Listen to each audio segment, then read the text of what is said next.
O senador Fernando Bezerra Coelho, do MDB, apresentou hoje a proposta do governo para ampliar benefícios sociais como o Auxílio Brasil.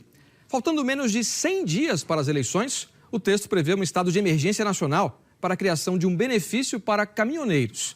Essas medidas terão validade somente até o fim deste ano, com um custo de quase 39 bilhões de reais. O texto original apresentado pelo líder do governo, o senador Carlos Portinho, do PL, a chamada PEC dos combustíveis, tinha como objetivo compensar estados que zerassem o ICMS dos combustíveis ou mantivessem em 12% a alíquota sobre o etanol.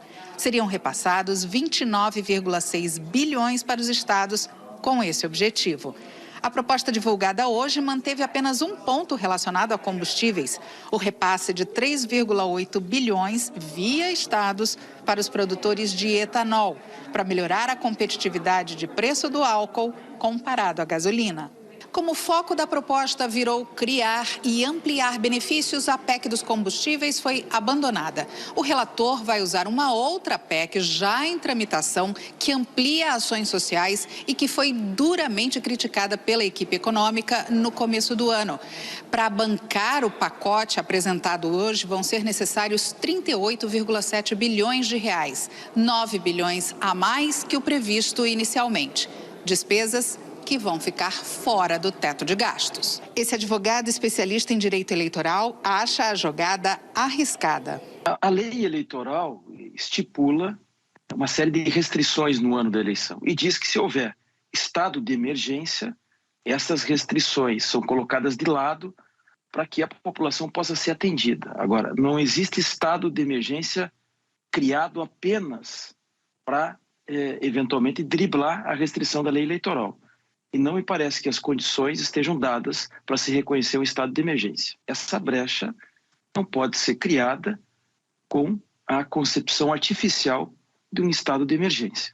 Queria colocar aqui na nossa conversa o Luiz Fernando Casagrande Pereira, ele que vai explicar um pouquinho para a gente, né, qual é o que está sendo previsto, o que pode ser feito a partir de agora. Luiz, primeiramente, muito obrigada. Sei que o senhor não está no Brasil e se dispôs a participar aqui conosco. Muito bom dia. Bom dia, eu que agradeço a oportunidade de tentar esclarecer um pouco o que está acontecendo nesse caso. Claro. Luiz, bom, então a gente viu aí, a proposta está prevendo, então, o decreto de estado de emergência.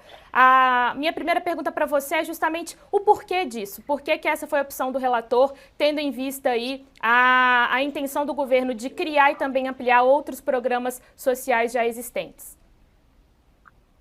Bom, a lei eleitoral é muito clara em vedar que em ano eleitoral esses programas sejam criados ou ampliados. Já tivemos vários prefeitos cassados, inclusive um governador, por ter violado esse dispositivo da lei eleitoral, que, como você bem destacou, garante a isonomia entre o candidato que está na situação e os candidatos da oposição. Dessa vez, houve um artifício, a expressão inclusive é sua, tentando driblar essa restrição da lei eleitoral. Eu acho muito arriscado o estado de emergência, o estado de calamidade, a rigor, que a lei eleitoral prevê como uma exceção, não pode ser criado artificialmente, apenas porque consta do texto da PEC, não. É preciso que esse estado esteja dado, ou seja, haja realmente um estado de emergência ou de calamidade que autorize a exceção da lei. E isso não se faz apenas redigindo uma PEC. O governo sabe do risco que está correndo, é pela primeira vez que se faz isso na história do Brasil, desde que a lei eleitoral criou essa restrição, e já tem quase 30 anos da lei eleitoral. Então, eu diria que é um risco jurídico alto envolvido nessa operação do governo federal.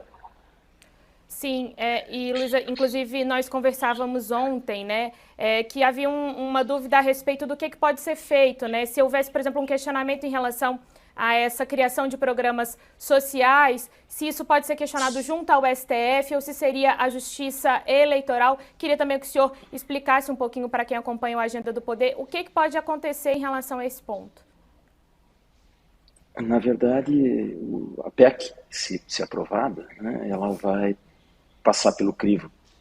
É quase certo isso, né, que haverá propositura de ação direta de inconstitucionalidade, então o Supremo vai ter que se pronunciar sobre o tema. Mas o fato do Supremo se pronunciar não fecha as portas para que esse mesmo tema seja tratado lá no TSE, sobre a ótica do abuso, da conduta vedada, o que pode representar ou a suspensão do programa, depois até a cassação do mandato. Repito, há dezenas, centenas de prefeitos cassados por ter violado esse dispositivo da lei eleitoral. Há caso de governador, não há caso de presidente da República, mas é a primeira vez que o caso de presidente da República pode chegar ao TSE nesse tema.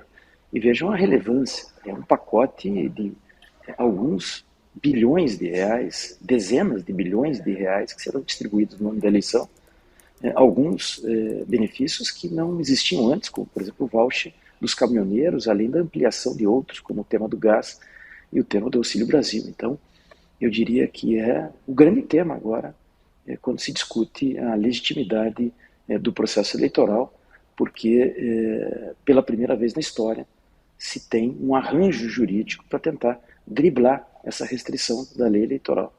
Acho um movimento arriscado e, repito, isso vai parar no Supremo e no TSE. Claro. Bom, Luiz, queria agradecer muito a participação do senhor aqui conosco. É sempre importante a gente explicar, às vezes, um assunto tão complexo, né, para quem está acompanhando sempre aqui o Agenda do Poder, entender exatamente do que a gente está falando. Luiz, muitíssimo obrigada e um ótimo dia para o senhor.